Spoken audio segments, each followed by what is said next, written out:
How is everybody doing? My name is Boris Balsara. I'm with the Jonsson School. And it's my pleasure to introduce Dr. Natarajan, who is a professor of computer science, who will say a few words about our speaker today. But before that, I just had a meeting with our guest speaker, Dr. Rao. And I found out that he, in my academic world, I can consider him to be my academic uncle, because I found out that his wife and my advisor are close colleagues. And my advisor is retired, his wife is still working, so she would be my senior aunt or something like that. So without further delay, Sriram. Thank you, Dr. Balsara. So I'm Sriram, and it gives me great pleasure. I'm actually truly honored to introduce Professor Rao Kambhampati from Arizona State. So there are things that you can get about him looking online. Okay, so he finished his undergraduate actually was in electrical engineering from IIT Madras, and then this is a school of EEC, if you realize. And he got his master's and PhD from University of Maryland, College Park. He's been in Arizona State faculty since '91. He's got the NSF Young Investigator Award, the Research Initiation Award.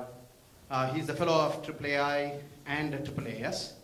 He's been the past president of AAAI, making a lot of interesting initiatives during the transition of AI into something that's being hyped a lot. And he's also one of the board members of the Partnership in AI, an international consortium that deals with ethics and safe use of AI. So these are things that you can look up online about Professor Kambhampati, and you can easily get this. I want to tell a couple of things that I really think are interesting as an AI researcher myself. He's one of the people that I looked up to when I was a graduate student even about 15 years back. He was a big name. He was publishing a lot in planning and reinforcement learning. The thing is, when the AI hype happens, he's one of those people who does his research. He doesn't get carried away by the hype. We have seen many, many hypes, support vector machines, now deep networks. I guess deeper networks today, deepest networks tomorrow. But he holds his fort, and he's doing a lot of interesting things. But the most important thing is, as a graduate student, I remember speaking to him about 15 years back, and he has still remained the same. It's so easy. He's so easy to access, so easy to talk to in conferences. And if you're a PhD student, there is a slot for half an hour between 2 and 2:30 today that I really invite you to come and talk to him. It's in the PhD lounge. He can give you a lot of wisdom, and you can really ask him a lot of insightful questions. So he's one of the people that I've been looking up for a long time. So without further ado, Professor Rao Kambhampati.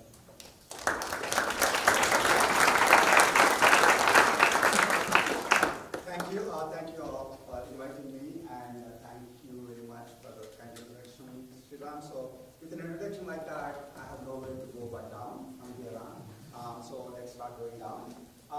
So J.B.S. Allen is a very famous biologist who said the universe is not only bigger than we suppose, but bigger than we can suppose. It's a good place to start. AI is nowadays bigger than you suppose, and is probably bigger than you can suppose, going by the hype surrounding the area.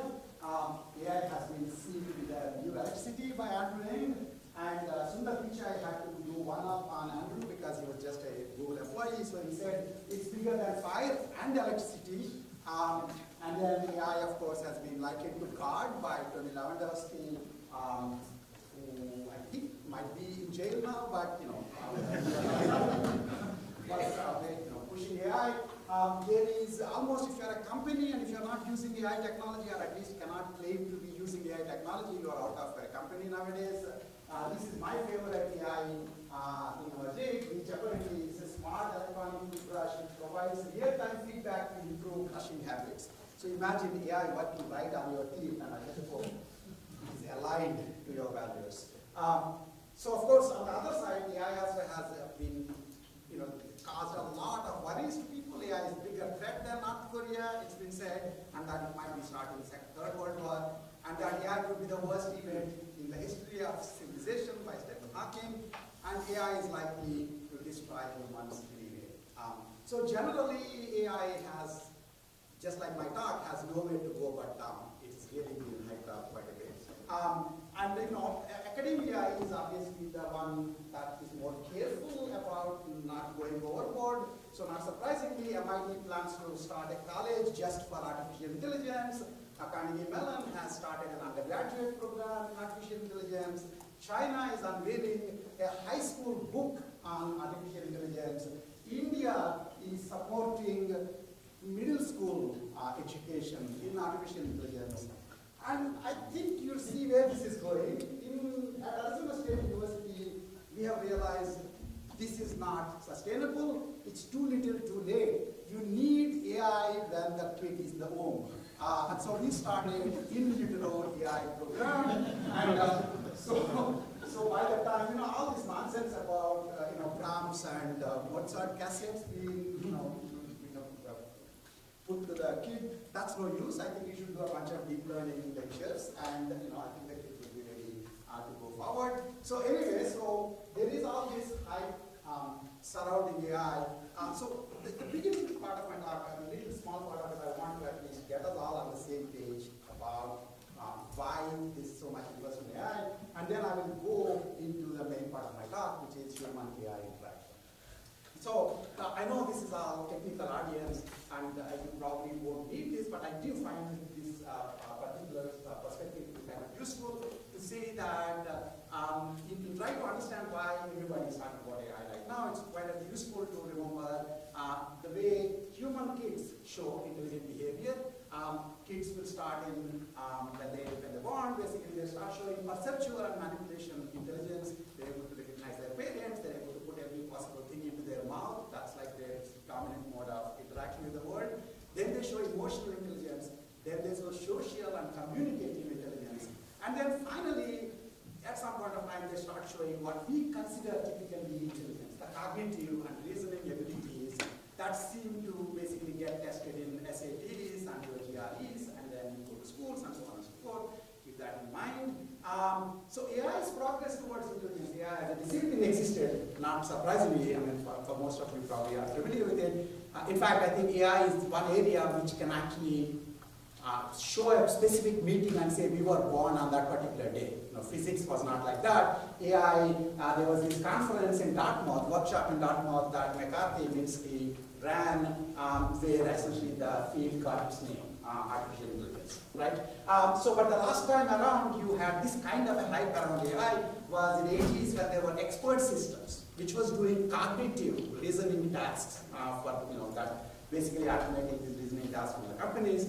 In the 90s, we had heard about reasoning systems such as Deep Blue that essentially dethroned Kasparov, and only much later, more recently, in 2000, in fact, more so actually after 2012 time frames, we started seeing really big improvements in perceptual intelligence. The ability to do manipulation, the physical manipulation is still really behind the times, but you know, perception we have done better now. What's useful to understand about this is if you think of the way the babies show their different behaviors, intelligent behaviors, AI went the opposite way. So you almost started with the cognitive reasoning abilities, and then only now are going towards perceptual abilities. It's a useful perspective to keep in mind because I think it explains a whole bunch of things about what's going on in AI and its reception by the society at large. So why did AI develop in this reverse order? Partly it's because it's easier to program computers for tasks for which you have explicit theories. Okay, there are aspects of our intelligence that are accessible to us. We have some theories, maybe a bad theory, but at least a theory. Unlike that, something like vision, we have zero theories. We have no actual idea as to why we see the world, how we hear speech, and so on. So where we had these theories, it's easier to program the computers, and then that's why we started working on that. And for the perceptual tasks, perceptual intelligence tasks, we don't have theories, and so essentially all our approaches basically sort of failed, and you had to go for the same thing that human kids do, which is learn slowly from examples. essentially. Okay, now to be able to do that, human kids have this advantage. You know, nature basically played with our brains such that we think the kids are cute when they're doing nothing and hanging around and just being cute. Okay, oftentimes I think at some point of time you stop being cute and your parents say get out. Until then they leave you alone and you're essentially looking at the world and essentially getting these examples and processing them in some ways.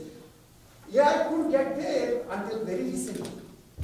And it has, the reason I got there recently has nothing to do with AI. It has everything to do with the rest of the society changing. For example, the ability, so this by the way is Carl Jung, who is an amazing psychologist, and then he talked about this notion of collective unconscious. And what web did for us is for us to essentially upload our collective unconscious onto the web. Okay, so there's this common knowledge that we all share that is available on the web. There are pictures that with the cell phone infrastructure that we are taking that's available on the web. And this provided the training data. And then of course the computing helped. And then so you wound up doing this whole issue of deep learning that you heard a lot about. Now, why did AI catch public imagination now? Then, you know, there's a reason why kids start saying, you know, start smiling at your faces before they start playing chess. Imagine if you can, a kid who comes into this world playing chess and only starts to recognize the mom's face and, you know, smile at her about 10 years later. Those kids don't exist because evolution would have made them all. Okay? And the point is that if you have an AI system that's essentially able to do good reasoning, that was like a blind and deaf Socrates. Socrates is an amazing guy, but it's no fun having him around sitting doing nothing in your home. Okay? And so the fact that chess playing programs, for example, could defeat Kasparov didn't affect your day-to-day life, in essence, for the longest time. Whereas now that you can do perceptual intelligence, AI's users have come to everybody with a cell phone. And so you suddenly start realizing that things that you thought computers can't do, they are actually able to do. And that is actually making a change in your life. Okay? And so this also makes everybody think that they are experts in figuring out where AI is going to go. So the number of AI experts who haven't done any AI course is increasing exponentially every day. Okay? So please, I mean, I always felt that when I teach intro to AI course, before I used to think it's just a teaching, I do it. But now I feel as if I'm doing public service because I'm at least getting some people who know something about what they're talking about when they start talking about AI. Okay, so anyway, there's a bunch of things that you already know. The one thing that you want to remember about the neural networks, those of you who haven't kept track of this, is the basic technology really existed for quite a long time. And what really changed, as I said, is this ability of the data infrastructure that basically came from a different direction. And that startup started, making the same simple ideas actually work. We just did not know that they would work. Yes. Oh, really? Interesting. Okay. I'm sorry. So that's the difference. I think I speak loud enough that you didn't know the difference. Okay. So some impressive feats, obviously, we know lots of impressive feats. I'm not going to spend too much time on that, but obviously you know all this. These are the things that you hear about when you hear about AI these days. The ability to caption pictures, ability to develop faces that don't exist. I think some of you probably know about this. This person does not exist. Ability to write text that almost makes sense, the way like student essays look. And also ability to, in some cases, mostly, in some beginnings of perception being connected to action, such as AlphaGo, which basically connects reinforcement learning to perception. But the thing to remember is, most of this, it's very eye-catching, it's all perceptual intelligence. Okay, I realize that seeing is believing, perception is reality, and partly, in fact, perception has become fake reality too, because essentially you can do these kinds of effects. So the question then is, are we done? Is AI basically done everything that's important? Is there anything left? And of course, there are some important thresholds, and I want to talk a little about this first one, combining tacit and explicit knowledge, and spend the rest of the time on interaction with humans. That's the main part of the talk. Okay, And of course, before I go forward, I think I should mention something about common sense, which is a thing that computers don't have. And everybody has their favorite example of common sense. But my favorite example is explorer Magellan went around the world 3 times. On one of the trips, he died. For the rest of the talk, figure out which trip he died in. Okay, if you take more than a millisecond, then maybe you are a robot already. Okay, so keep that in mind. Okay, so this sort of stuff that we have, that these kids have, basically, machines don't have. So the one that I wanted to talk a little bit more about is the ability to combine tacit and explicit knowledge. You notice in the beginning I mentioned the reason AI developed in this reverse order is in the beginning we were essentially automating tasks for which we had explicit knowledge. So we could program them into the computers. But there's a whole bunch of other things for which you only have tacit knowledge. You only know how to do it. You don't know how to explain to people how to do it. Okay? Computers have become very good now at the tacit knowledge, tacit knowledge tasks. But this guy, Polanyi, who is an amateur philosopher, used to complain about the fact that we know more than we can tell and that we should be thinking about the tacit dimension of the human knowledge. Okay, now of course, that was the case for most of science in general. We focused on things for which we had theories. Now of course, with the rise of learning, rise of the ability to learn from examples, the pendulum has swung almost the opposite direction. Essentially, people now think recent advance in AI has made AI synonymous with learning from massive amounts of data. So if you say you're working in AI, the question that people ask now is, what data set are you using? As if the only basis for intelligence is manipulation of massive data sets. It's clearly one important part, but it's not the whole story by any means. And it's very useful to remember. So for example, I've seen one of the crazier ways of doing this is, there's somebody who just trained a deep network to play Sudoku by essentially giving 1.5 million examples of Sudoku puzzles and their solutions. Which seems like a stupid way, given the fact that Sudoku is really the directly explicit knowledge about how to solve of that particular puzzle. So what do we do when we actually have explicit doctrine that you want the systems to follow? So when you join a company, your boss says, here are the rules that we tend to take for granted. This is the standard operating procedure for us. You read them. If you're an AI system, say, no, don't give me anything. That'll be cheating. I'm not supposed to read anything. I'm not supposed to take any knowledge. I'll just watch you for the next God knows how many years, and you'll do lots and lots of behavior in front of me, and I'll try to figure out what's the best way to perform in this company. You may well actually perform better than the people in the company, but you may not last in the job long enough to actually do that. Okay? Because essentially, there's a much better way to do that, which is take the knowledge. So you want the explicit and tacit knowledge to intermingle. So one of the hallmarks of human intelligence is the seamless interplay of tacit and explicit knowledge. But in AI, in general, the pendulum has swung from the old engineering dictum that all models are wrong, some are useful, to what are models? We just want data to decision. Models are, losing thing to do. And unfortunately, that is something that will lead to lots of issues, lots of problems. In fact, a lot of things that you hear about, such as interpretability problems in AI and so on, have connections to that. And I won't go into that too much, but I did make this up, as a way to remember this, which is a serenity prayer for the bots, which says, human, grant me the serenity to accept the things. I'm sorry, where did it go?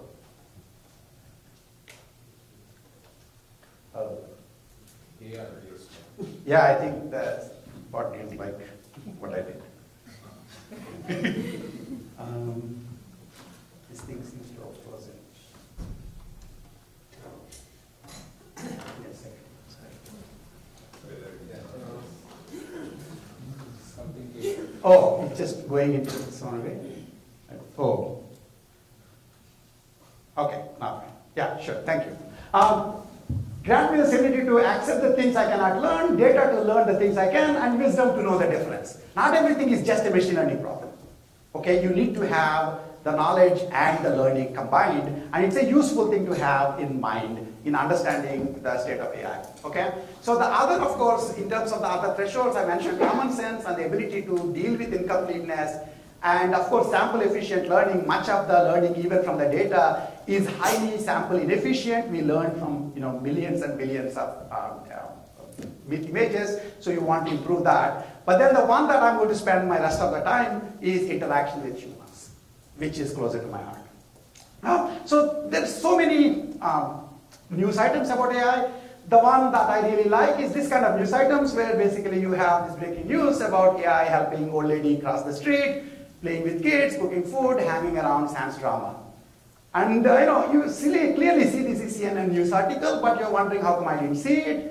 It's because it's fake news. I made it up. And the question of course is, why is this fake news? Why is it that we don't actually have AI systems taking part in day-to-day life with humans? As against, it's a replacement viewpoint for humans. And this is something that I've been looking at. And the interesting thing, of course, is AI had a curious ambivalence to humans from the day one. Our systems seem happiest either far away from humans, and Mars seems to be a good place, or in adversarial stance with humans. We seem to either take pride in beating Kasparov, or beating Lysidol, or beating some people, good poker players. Okay, and then we are surprised that public at large is worried that AI can be a bad thing for the society, because all the things we are doing is, these sort of adversarial stances. So kind of remember this Lennon's quote that you want to help humanity, it's the people that you just can't stand. AI systems seem to be in that aspect too. So, but is it interacting with humans cheating? This is one of the reasons AI in field typically avoided talking about systems working with humans. Because in the beginnings of AI, and by the way, this is the original AI system. It's called the Mechanical Turk, not the Amazon one, right? And this has a little Turk guy here. And basically the system essentially will go from place to place, it will be lugged around in the European kingdoms and will show intelligent behavior, and it's this intelligent Turk who is showing that behavior. This is the original human AI system. And this is the kind of thing that people got very worried about, and they were worried about the possibility that essentially putting humans in the loop might be cheating rather than actually solving the problem. And in the beginning that's sort of true, but we have, I think, to some extent, things like Sophia still are continuing that kind of prestidigitation. But we have gone much farther now, and AI systems are powerful enough that really working with humans actually is something that we should be working on, and it doesn't make the problem easier, it's actually harder problem. It broadens the scope of AI as a discipline, because essentially you need to be able to model the mental states of the humans in the loop and use that to figure out how to reason, how to behave in front of them. So last year when I got my turn to give a presidential address at AI, I was talking about the challenges about human-aware AI, and why is it already all over the place, and why should we pursue it, and some of the research challenges in doing this. Okay? And I'm going to basically do an updated version of that for you. And first thing I want to mention is something I said earlier, which is that working with humans actually broadens the scope of AI. Okay, evolutionarily, we have the brains we have. I mean, as bad as we think our brains are very small and all that stuff, we have evolutionarily very large brains compared to our nearby evolutionary ancestors. And the theorists say that they didn't develop so that we could run away fast from the tigers or the lions, but to deal with each other. We are essentially strategizing against each other. We're modeling each other's intentions and desires and trying to kind of use that to our strategic advantage. And so in a way, human in the loop AI systems have to solve harder problems. I don't know how many of you know this Sally Ann test, which basically is this very simple test. Again, this is part 2 of the Magellan problem. Think of that. So Sally comes in this red shirt and puts her ball in this yellow box, and then she goes out of the room, and then Anne comes in, takes the ball out, puts it in the white box. Okay? Now Sally comes into the room. The question that I'm asking you is, where will Sally look for the ball? Again, I'm hoping that none of you are surprised by this question, but you might be interested to know that a 3-year-old typically has trouble figuring this out because they tend to think that what they know, everybody knows. And since we already know that Anne put this in the white box, then Sally must also know this. A 4-year-old basically says, why are you wasting my time? This is a stupid thing. Clearly, Sally will be looking it in the yellow box. So this is a rudimentary form of the ability to model mental states. And the AI systems will need this if they have to work with humans. It's a very rudimentary form. In fact, my joke is that as an AI guy, I was ecstatic when my son was able to tell his first lies, okay? Because that means he has a brain and that he's able to actually pass Sally Ann test, okay? And that's a very useful way to look at it. Now, obviously, human-aware AI is needed everywhere. There is areas where obviously humans are like part of the problem itself directly, such as intelligent tutoring systems and social robotics. But those are not the only ones. Eventually, if AI is going to be everywhere, and humans hopefully will still be everywhere, unless you are out to design a system where we will be gone, then of course you want the AI systems to work with us, to provide assistance, to provide teaming capabilities in even mundane and quotidian tasks other than just these sort of tutoring systems kinds of things. Increasingly, we have this area called human-computer interaction. If in fact AI is bigger than computer science, which many of us believe, then this is engineering department, so I think I can say that. Then essentially it will be human-AI interaction is going to be a very important problem to work on.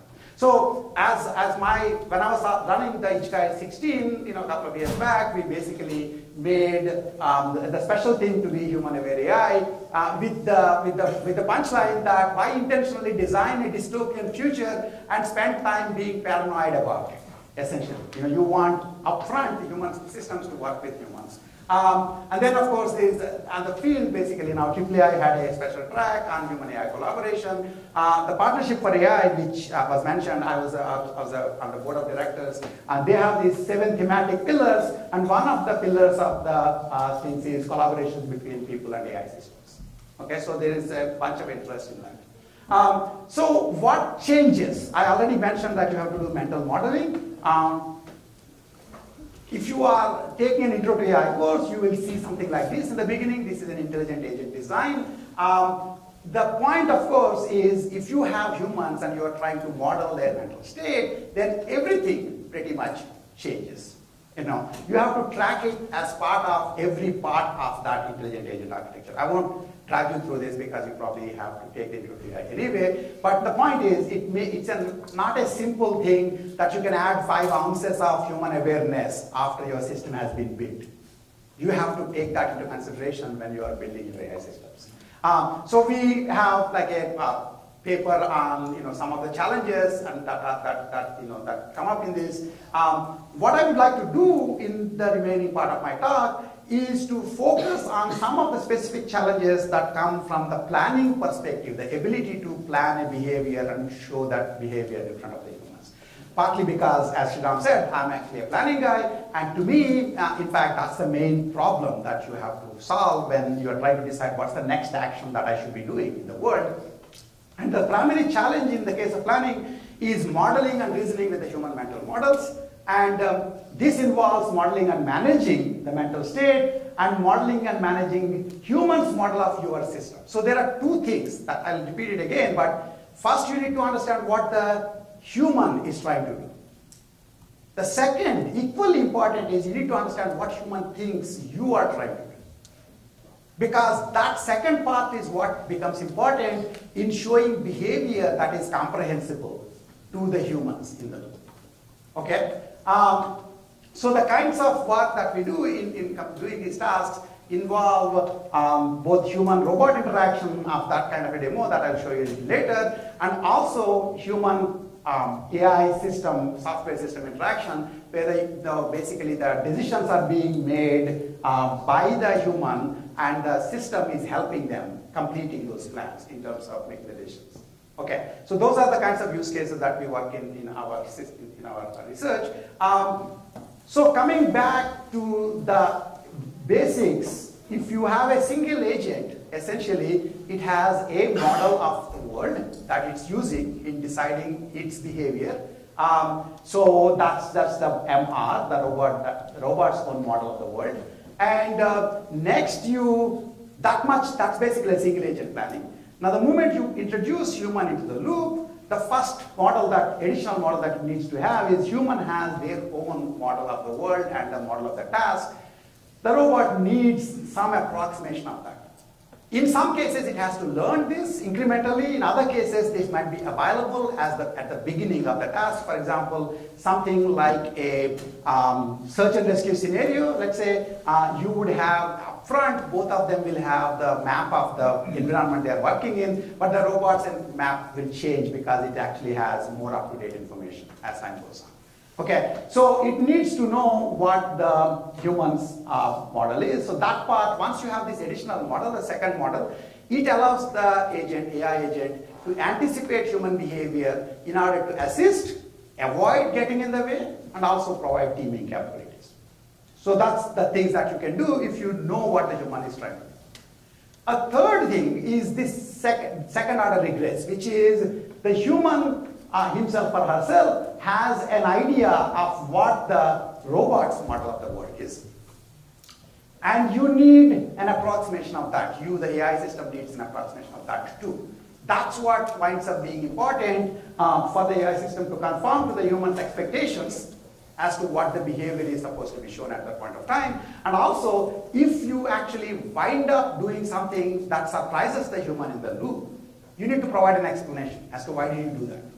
Explanations are very big right now in AI, but explanations which we do all the time ourselves essentially are not soliloquy. It's not me talking to myself about my own model of the world, but trying to make sense to the other person. Why, how they should change their model such that they can understand what I'm doing. Okay, so explanation is this model reconciliation problem that I'll mention a little later. Okay, so in essence then, this is a tale of three models. The model that the robot has, that it uses to do the behavior, the model that robot has an approximation of about the human's own tasks, and that it uses to help team, and the model that the robot has of the approximation of what the human thinks it is capable of, that it uses to show explicable behavior and provide explanations. Okay, so that's the three models that we'll be talking about.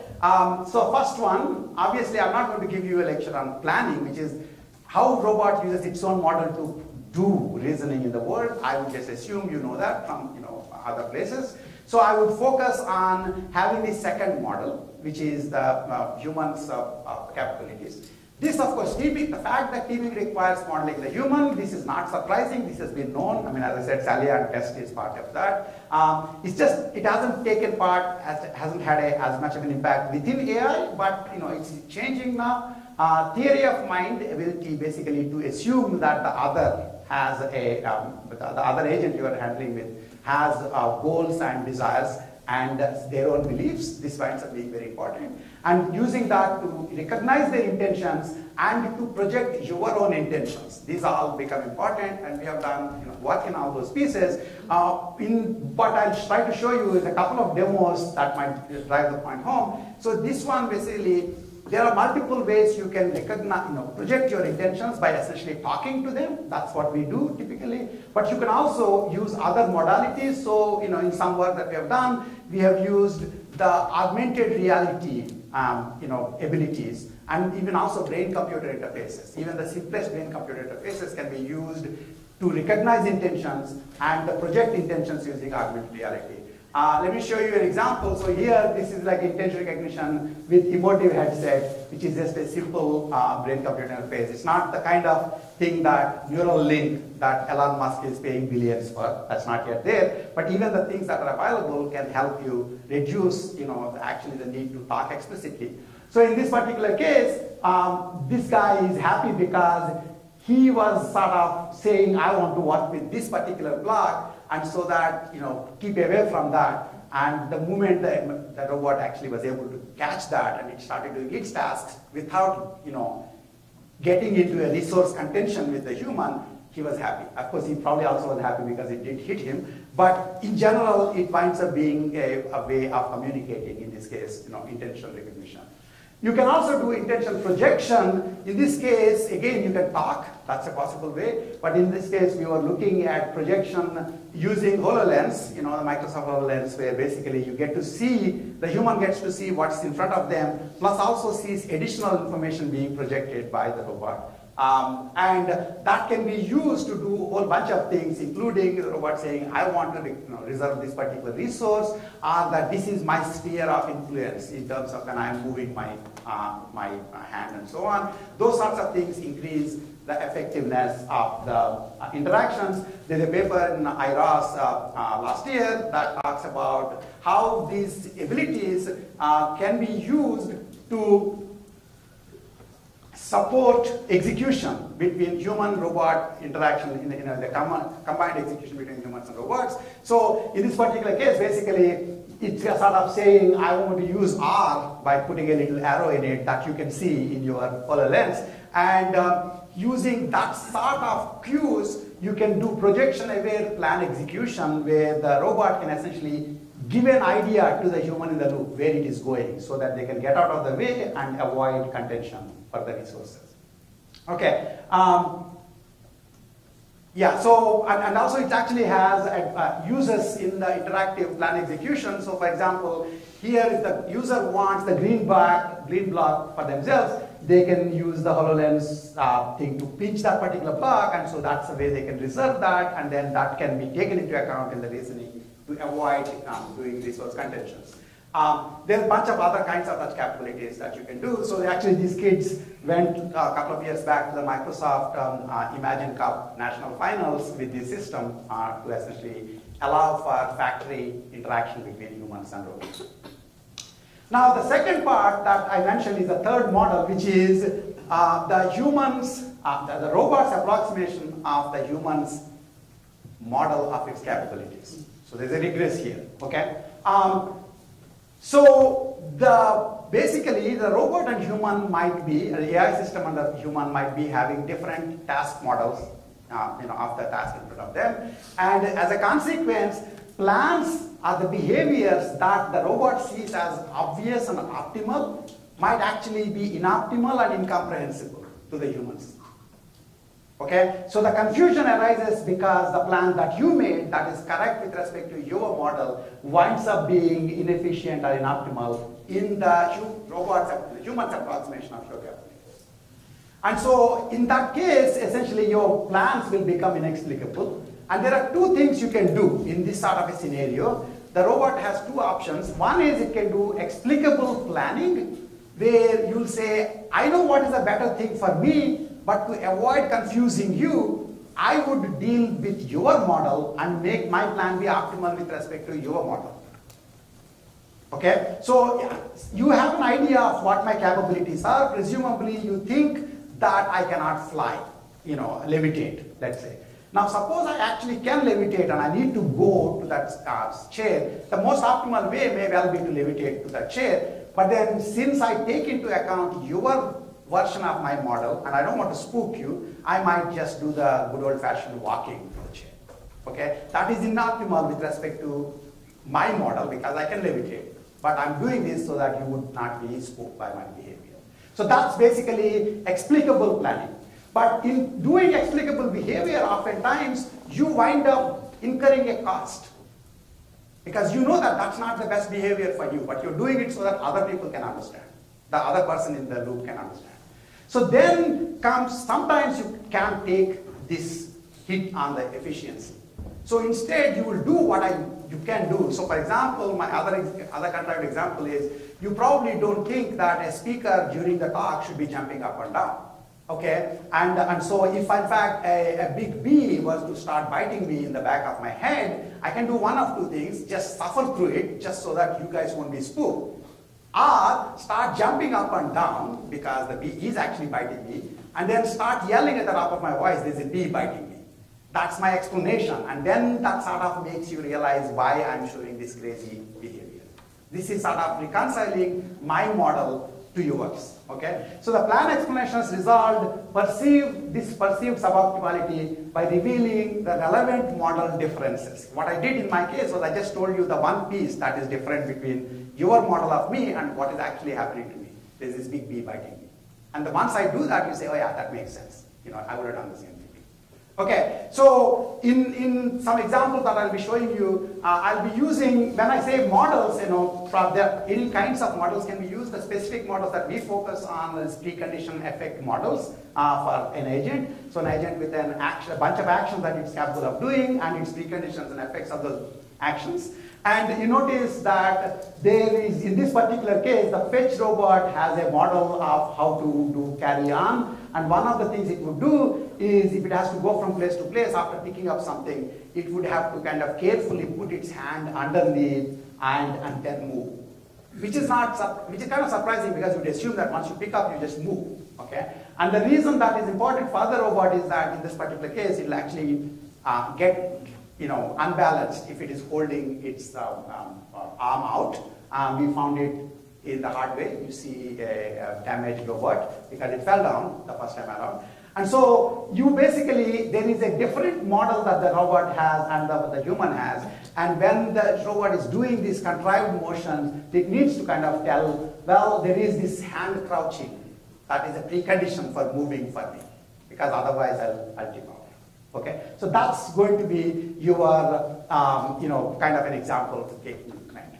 So now that I just want to get into some details of explicability, which I mentioned, which is you working with the other person's model rather than your own model. So in the case of explicable plans, what you're trying to do is the robot wants to generate a behavior that in its model actually leads to the goal, so that you can actually reach the goal. And the cost of that particular behavior is similar, and furthermore, that particular behavior is close to optimal in the human's model. Not necessarily in its model, but in the human's model.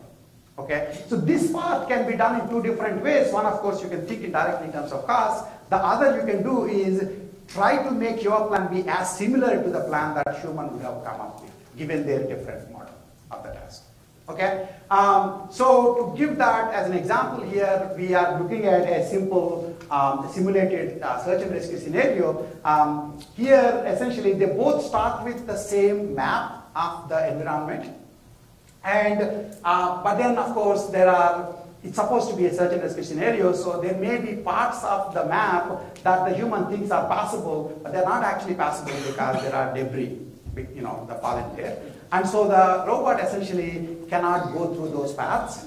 And so what happens in this demo that you'll be seeing is essentially that there is supposed to be a clear path. Okay, there's supposed to be a clear path that it couldn't take because it's actually full of rubble. And so what it has to do is, if you don't want to speak, if you don't want to provide any explanation, then you need to make that path clear, so that you would be showing the behavior that the human would be expecting.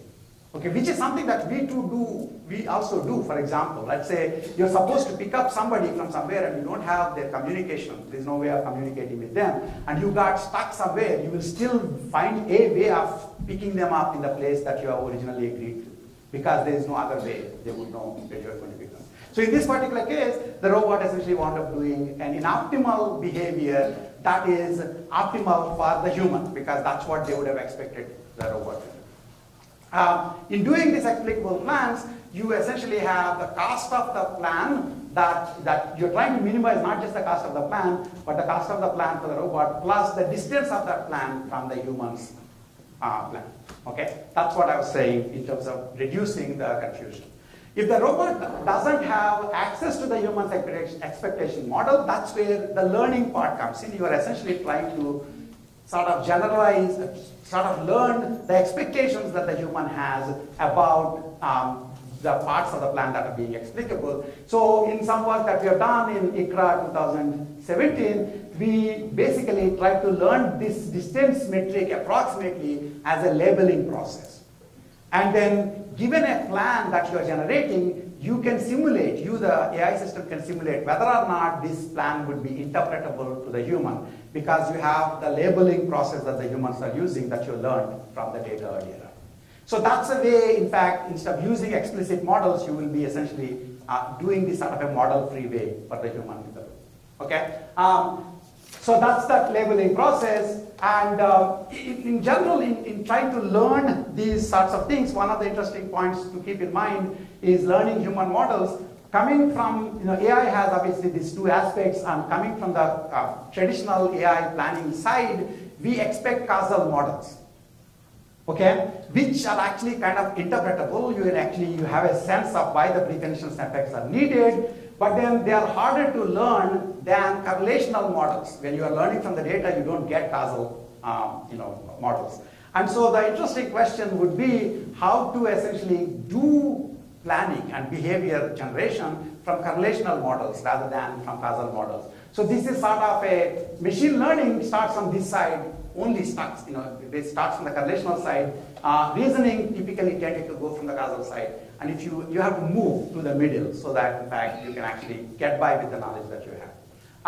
So there's some work that we've shown where basically that these kinds of shallow models can be learned from looking at plant traces as if they are sentences written in the vocabulary of actions, okay? And so you just basically do word vectors on top of these action models, and that can be used to guess what happens to the plan in the next action, the way you tend to complete sentences currently in the natural language.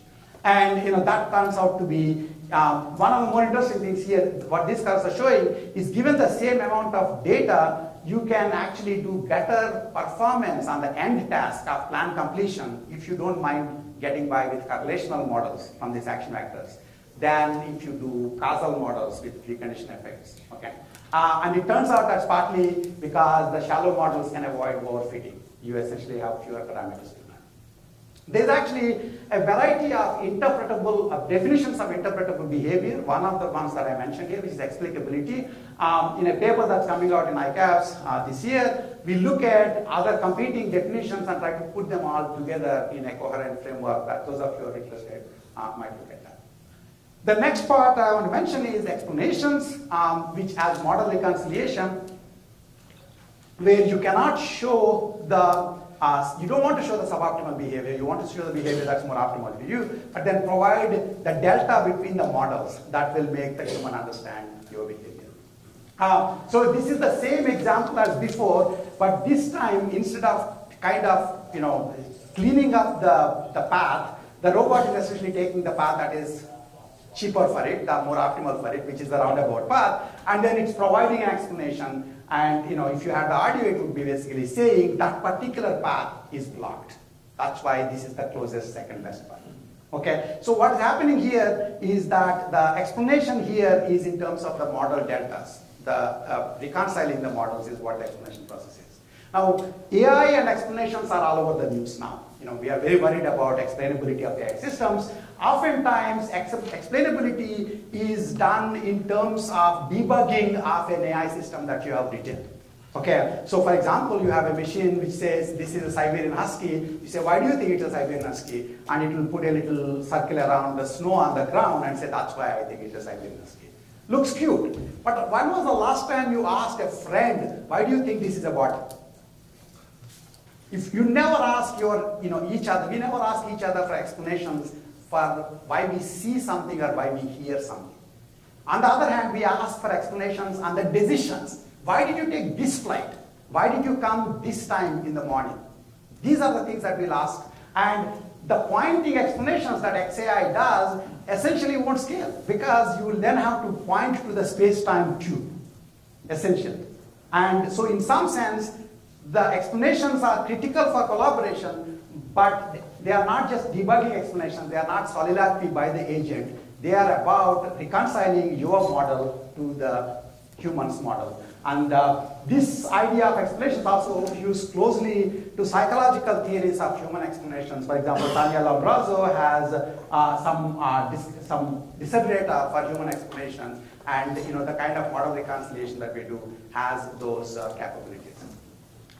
It turns out that even within this, there are computationally different kinds of explanations. Just to keep you in mind, I'm sure some of you are teachers, and when a student asks, why did you do this problem?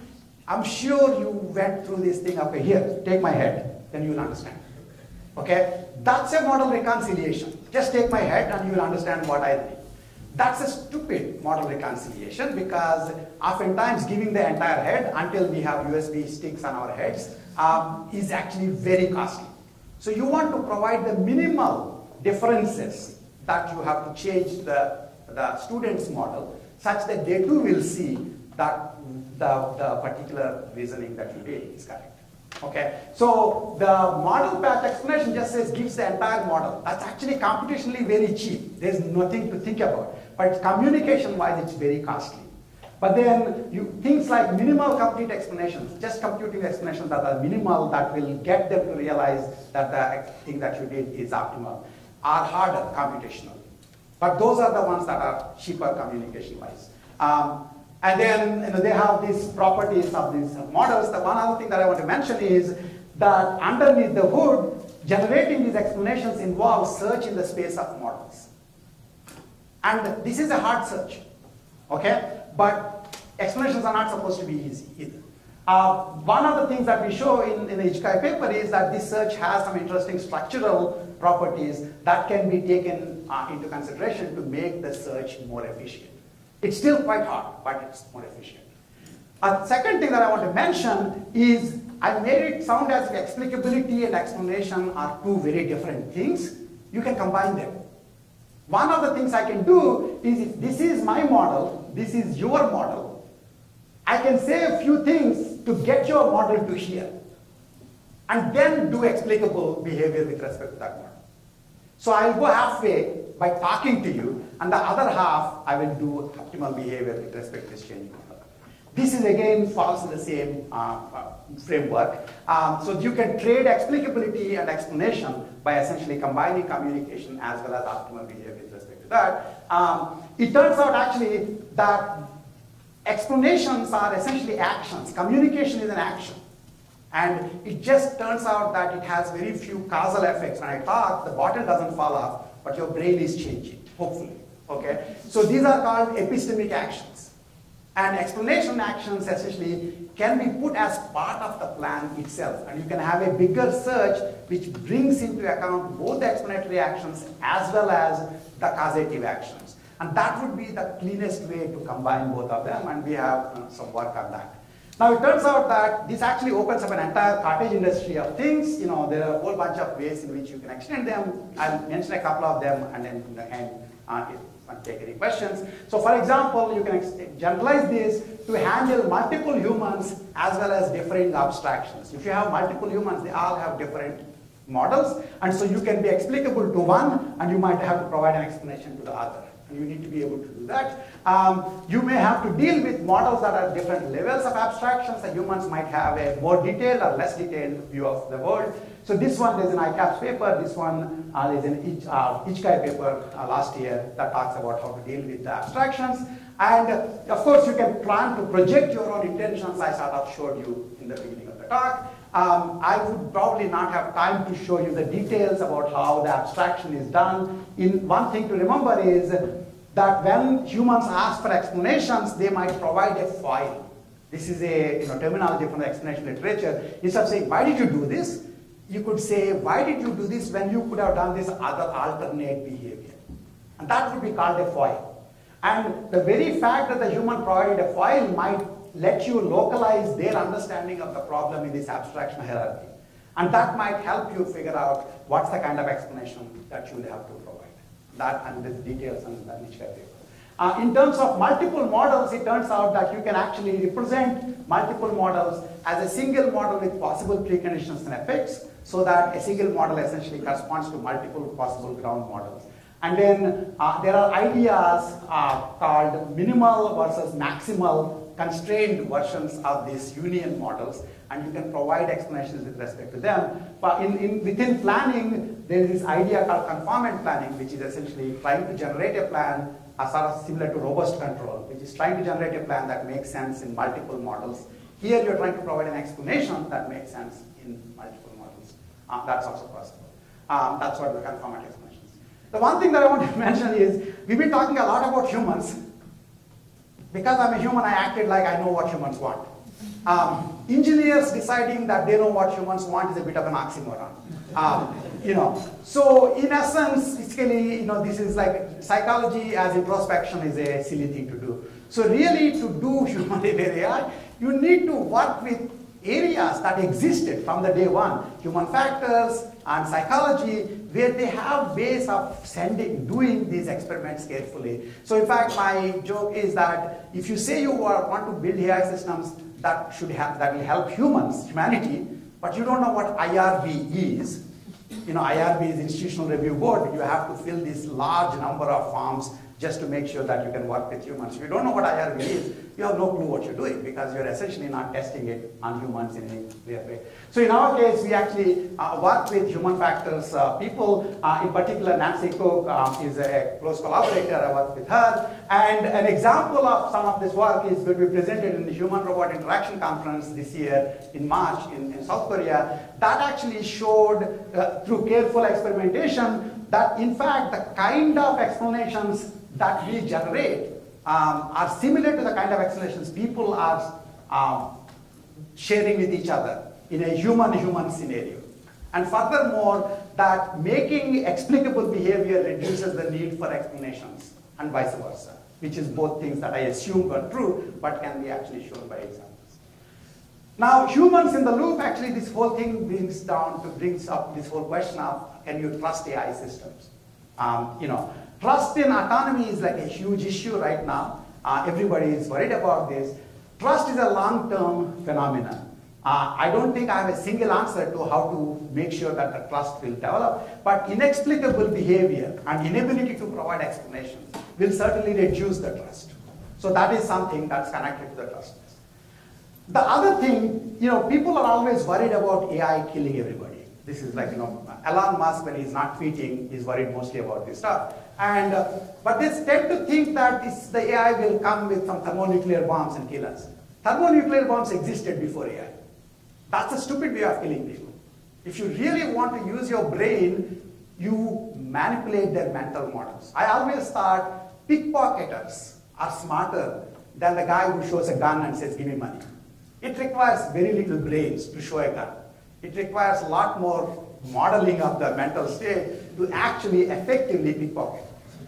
You see what I'm saying? So if you're into kind of, enjoying the pickpocketery, in this kind of thing, the pickpocketing actually involves, mental model manipulation. Now, this, by the way, also brings up a whole entire slew of ethical issues about human-AI interaction. To work with humans, AI systems have to model their mental states. There's no other way. But the moment I start modeling your mental state, I can use that to manipulate you. I can tell you white lies, or real lies. Okay. The question then is, how far are we happy with AI systems telling us white lies? Okay. We actually asked that question. So in fact, one of the papers in IIII this year shows that the moment I can do mental modeling, I can use it either to cooperate, which is what most of my talk has been, or to obfuscate. I can do something that will make you think that I'm going for goal G1, but I'm actually going for goal G2. And Anaga at IIII in Honolulu basically talked about the same exact framework being used to both develop cooperative behavior and obfuscatory behavior. So there are two sides of literally two sides of the same coin. The moment you can manipulate, model mental states, you can use it for good as well as bad. Okay. Now, so the other question then is, can AI bots lie? Can AI systems, actually use this ability to tell you lies? And so we had an interesting paper in AI Ethics and Society conference this year. We did some studies trying to understand how likely are humans in accepting AI systems telling them lies, white lies, even if it is for the overall positive outcome of the overall team. And the results are quite interesting, but again, these sorts of things become part of the game the moment you start doing mental model. So of course, when we did this, some trade press basically said, should AI bots lie? And of course, had to say, think Skynet. Because, essentially the moment anything about AI, you need to talk about Skynet. So I'll end here and say, human-aware AI seems to be a nice thing, but it seems to bring a slew of additional challenges. You have your life hard enough trying to recognize dogs and cats, and we are doing a reasonable job at this. Now we are supposed to deal with humans, and they are fuzzy creatures, and we need to figure out their mental models. We need to use them to both cooperate and communicate.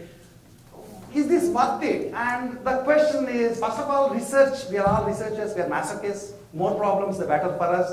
And secondly, even if you are not, I remember this statement by Kurt Vonnegut Jr. and the piano player. Says, if only it weren't for the people, the goddamn people, said Pinochet, always getting tangled up in the machinery. If it weren't for them, Earth would be an engineer's paradise.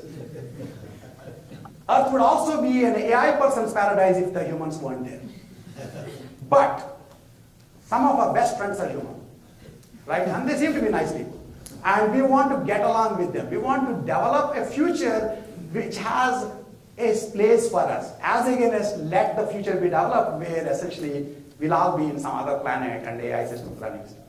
And so if you want to have a future where AI systems will collaborate with us, these problems that I talked about have to be handled, and the solutions that I talked about are some of the beginning solutions. So that's the summary, and I'll stop here. I should actually mention that there was a course that I ran last semester, which has a whole bunch of readings related to this kind of a area that you might be interested in do, and that's my students, and I'll stop here. Thank you.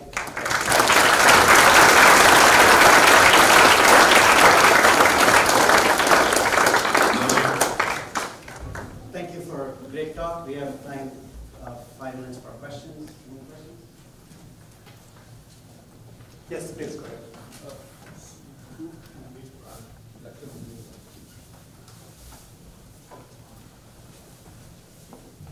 So when AI machines and humans interact, humans can, at a time, can only perceive 4 dimensions, whereas machines can do thousands of dimensions, maybe more than that. And second thing is, man can react only in milliseconds, and the machines can do it in picoseconds. So how you are going to reconcile these two? It's a good point. So let me answer it like what. First of all, so I don't know how many of you have seen Her, the movie. This stuff might make sense to you. So there was